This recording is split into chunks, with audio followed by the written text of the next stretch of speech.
नाज़रीन, आप देख रहे हैं द लॉ शो। मैं हूं जाकिर ख़ान। हमारे प्रोग्राम का ये लास्ट सेगमेंट है, मतलब इस प्रोग्राम का। तो बग़ैर कोई वक्त ज़ाया किए हुए अपने अगले कॉलर की तरफ चलते हैं। हेलो। हेलो जी हेलो। भाजी मैं एक क्वेश्चन पूछना सी ਤੁਹਾਡੇ ਤੋਂ। जी जी पूछें।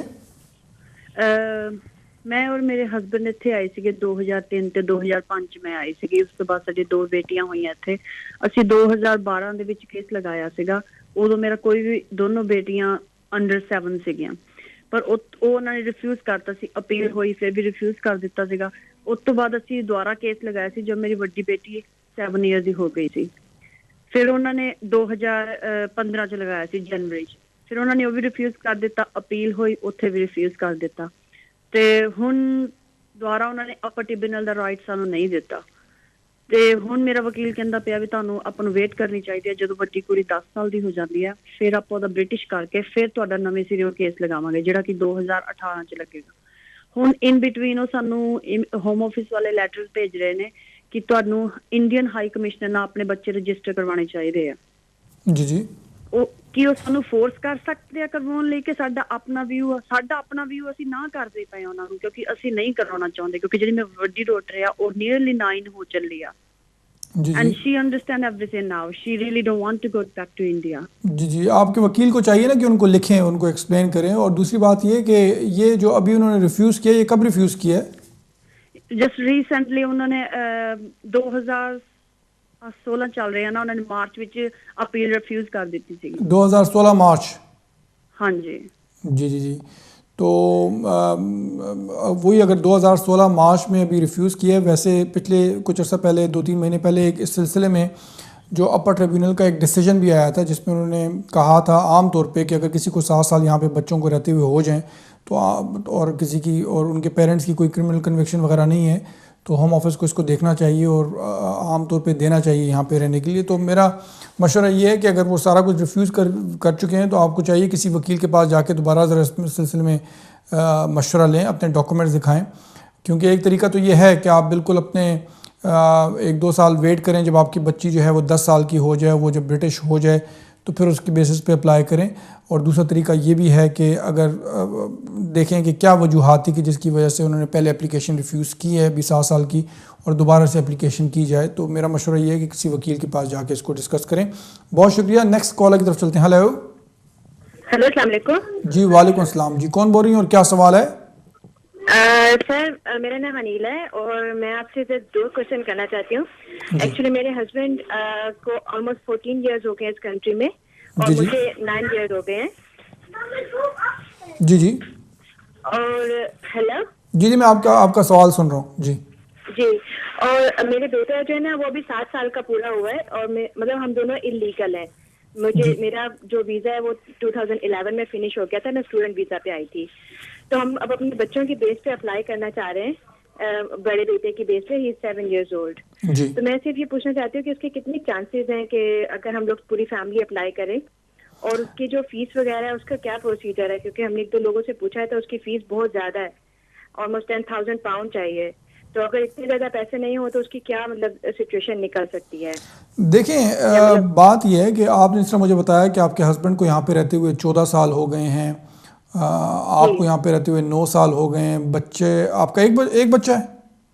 मेरे 3 बच्चे हैं। बड़ा बेटा मेरा 7 साल का है और छोटा जो है वो नियरली 4.5 और जो सबसे छोटा है वो अभी तकरीबन 1.5 साल का है। तो ऐसी सूरत में चूँकि बड़ा बच्चा आपका 7 साल का है तो ऐसी सूरत में आपको चाहिए कि आप ये एप्लीकेशन करें, क्योंकि इस तरह बग़ैर एप्लीकेशन किए हुए रहना कोई ज़्यादा फ़ायदेमंद नहीं होगा।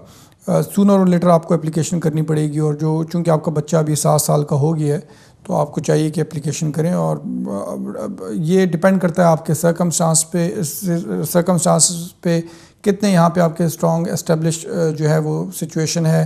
क्यों अपने मुल्क में वापस नहीं जा सकते, आपके हस्बैंड क्यों नहीं जा सकते, आप क्यों नहीं जा सकती, इन सारी चीज़ों को देखते हुए जो है होम ऑफिस फ़ैसला करता है।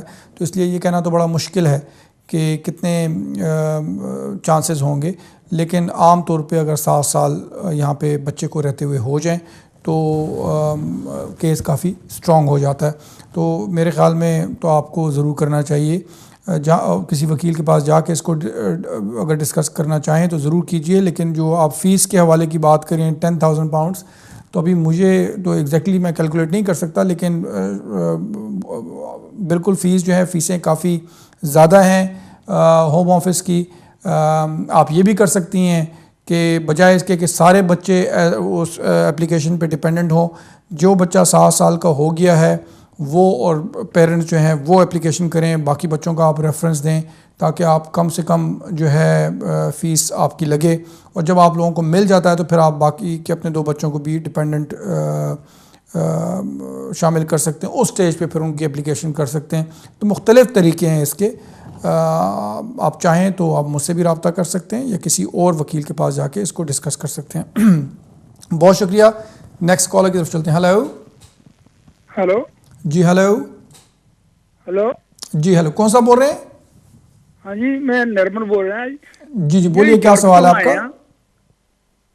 हेलो जी जी, आपकी आवाज़ आ रही है, आपका क्या सवाल है? हाँ जी, ਅਸੀਂ ਯੂਰਪ ਚੋਂ ਆਏ ਆ ਜੀ। ਸਾਨੂੰ 2 ਮਹੀਨੇ ਆਇਆਂ ਨੂੰ ਹੋਏ ਆ। ਇੱਥੇ ਕਿਹੜਾ ਕਾਨੂੰਨ ਹੋਇਆ ਜੀ? ਕਹਿੰਦੇ ਬਾਕੀ 5 ਸਾਲਾਂ ਤੋਂ ਬਾਅਦ ਵਾਲੇ ਬਾਕੀ ਸਾਰੇ ਕੱਢ ਦੇਣੇ ਆ। क्या मैं आपका सवाल समझा नहीं। आप कहाँ से आए हैं? इटली तो आए जी। इटली से आए हैं, तो आप क्या इटालियन है आप? हाँ जी। हाँ, तो आपके पास इटालियन सिटीजनशिप है? हाँ जी। हाँ, तो आपका सवाल क्या है? ਸਾਡਾ ਸਵਾਲ ਇਹ ਹੈ ਵੀ ਸਾਨੂੰ 2 ਮਹੀਨੇ ਇੱਥੇ ਆਇਆਂ ਨੂੰ ਹੋਇਆ। ਅਸੀਂ ਇੱਥੇ ਸਾਨੂੰ ਪਤਾ ਲੱਗਾ ਵੀ 5 ਸਾਲਾਂ ਵਾਲੇ ਰੱਖਣੇ, ਬਾਕੀ ਸਾਰੇ ਕੱਢ ਦੇਣੇ ਆ। ਇਹ ਕਾਨੂੰਨ ਹੋਇਆ ਕਿ नहीं है जी? नहीं, फ़िलहाल तो ऐसा कोई कानून ऐसा नहीं हुआ। हाँ जी, ਅਸੀਂ ਸਾਨੂੰ ਪਤਾ ਲੱਗਾ ਵੀ ਇਦਾਂ ਹੋਇਆ, ਬਾਕੀ ਸਾਰੇ ਭੇਜ देने, वापस भेज देने ਆ। नहीं, फ़िलहाल कोई ऐसा कानून नहीं है, लेकिन मैं आपको ये मशवरा दूंगा। अभी आप इटली से आए हैं, अगर आपने यहाँ पे रहना है और आपके पास और आप काम कर रहे हैं, तो आपको चाहिए आप फ़ौरन जो है आप यहाँ पे रेजिडेंस कार्ड वीज़े के लिए अप्लाई करें। आपको ज़रूरत नहीं है यूरोपियन सिटीज़न के हवाले से, लेकिन जो अभी आजकल के हालात हैं रेफरेंडम के हवाले से, तो बेहतर है कि अगर आप यहाँ पे काम कर रहे हैं तो वो आप रेजिडेंस कार्ड जो है यहाँ पे वो ले लें। आपको आसानी से मिल जाएगा, ताकि कल को अगर कोई यूके जो है वो निकलता है, ईयू से बाहर अगर निकलता है, तो जिन लोगों के पास ये कार्ड होगा तो शायद उनको बिल्कुल उसकी हेल्प हो। तो आपको चाहिए कि यहाँ पे अगर आप काम कर रहे हैं तो आप एप्लीकेशन करें यहाँ पे रेजिडेंस कार्ड की। उम्मीद करता हूँ आपको आपके सवाल का एक्सक्यूज मी, उम्मीद करता हूँ कि आपको आपके सवाल का जवाब मिल गया होगा। बहुत शुक्रिया। नेक्स्ट कॉलर की तरफ चलते हैं। हेलो। अस्सलाम वालेकुम। जी वालेकुम अस्सलाम। जी कौन बोल रही हैं और क्या सवाल है? जी मैं मिसेस मलिक लंदन से बात कर रही हूँ। जी जी बोलिए। मैं आपका थोड़ा सा टाइम लूंगी, थोड़ा सा डिटेल में। चलें, थोड़ा सा टाइम लेंगे तो फिर खैर है। 2002 में आए थे जी जी एज अ स्टूडेंट, और मैं 2006 सॉरी क्या आप में आए थे डिपेंडेंट, पर 2009 में मेरे हस्बैंड कैम्ब्रिज कॉलेज में स्टॉक हो गए थे। एक सेकंड जरा और दोबारा मेरी बेटी प्लीज। इस वक्त हेलो 2 साल की थी। जी आप जरा दोबारा रिपीट करें प्लीज। सॉरी आप जरा दोबारा सवाल रिपीट करें, बीच में मुझे सॉरी। मेरे हस्बैंड 2002 में आए थे एज अ स्टूडेंट, जी और मैं 2006 में आई थी जी उनकी डिपेंडेंट। और 2009 में मेरे हस्बैंड कैम्ब्रिज कॉलेज के शिकार हो गए थे, एज यू नो। तो 2012 में उन्होंने हमें डिप्यूटेशन का लेटर भेजा था, जब मेरी बेटी 4.5 साल की थी।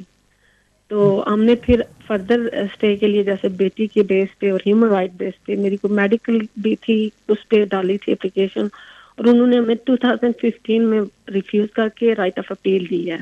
तो अब राइट ऑफ अपील हमारी होगी, हम कोर्ट से होके आए, आज हमारा डिसीजन आया है। उन्होंने बच्चे को कंसीडर नहीं किया, और मेरी बच्ची नियरली 9 ईयर की है। बच्चे को क्या किया उन्होंने? सॉरी, कोर्ट का डिसीजन आया है, उसमें क्या उन्होंने किया? उन्होंने बच्ची को कंसीडर नहीं किया। वो कहते हैं जो हस्बैंड मैन एप्लीकेंट हैं उनको कंसीडर करके वो कहते हैं कि वो उधर जाके रिसेप्शन था ना इनका।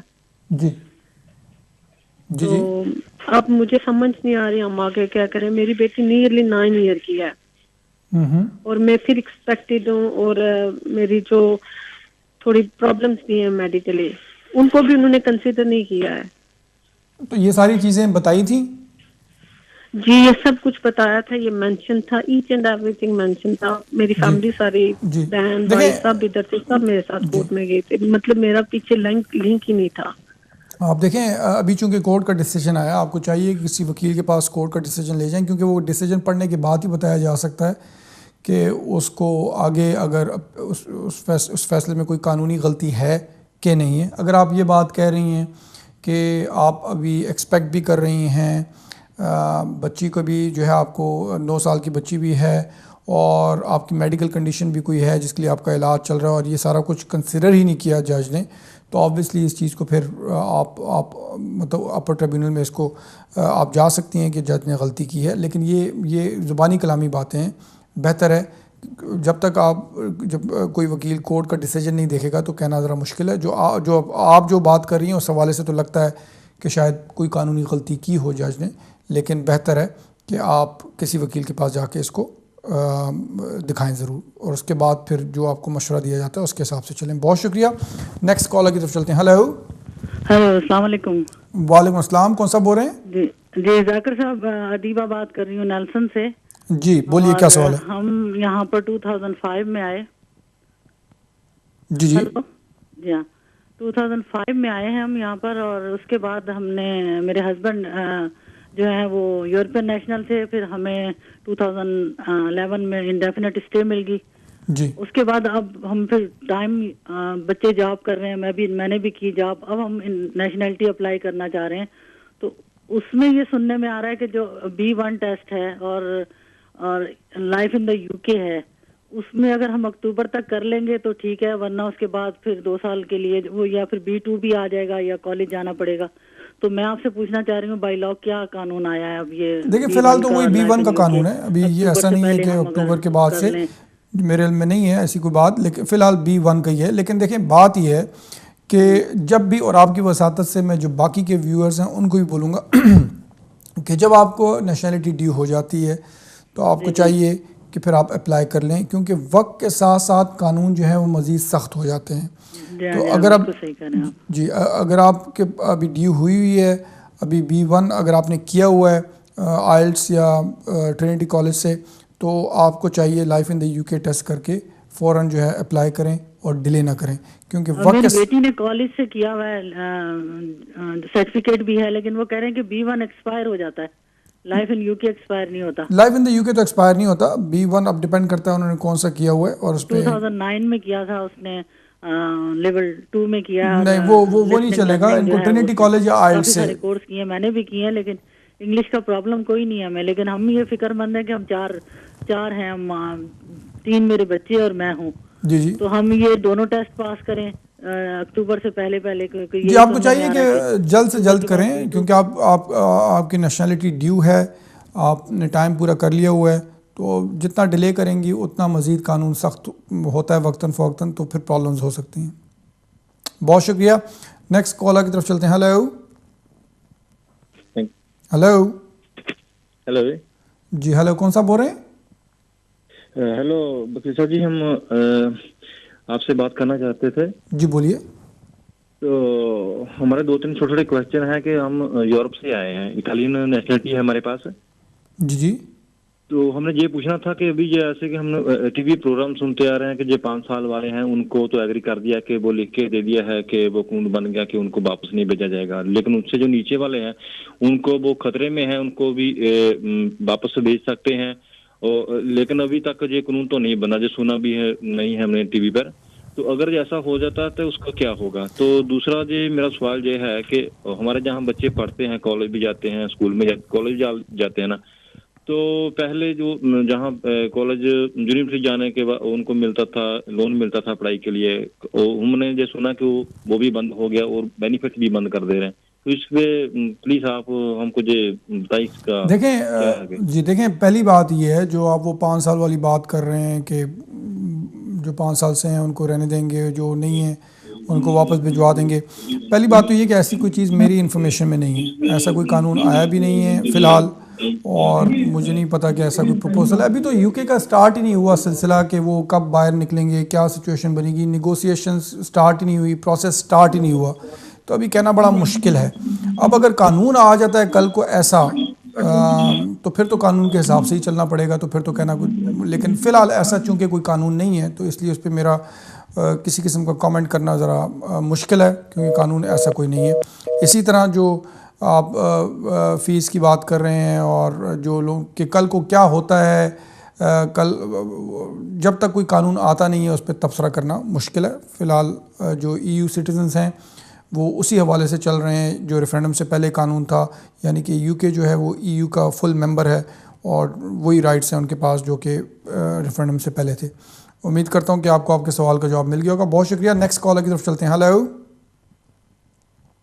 अच्छा नाज़रीन, मुझे बताया जा रहा है कि प्रोग्राम का वक्त जो है वो ख़त्म हो गया है, तो इसलिए मज़ीद कॉल्स हम नहीं ले सकते। जिन लोगों से बात नहीं हो सकी, इंशाल्लाह ज़िंदगी हुई तो नेक्स्ट प्रोग्राम में आपसे बात होगी। इन द मीन टाइम अगर आप रब्ता करना चाहें तो आप मुझसे भी रब्ता कर सकते हैं डायरेक्ट, और किसी भी वकील के पास जाके अपना केस डिस्कस कर सकते हैं। नाज़रीन बहुत बहुत शुक्रिया। दुआ में याद रखें, अपना ख्याल रखें। अल्लाह हाफ़िज़।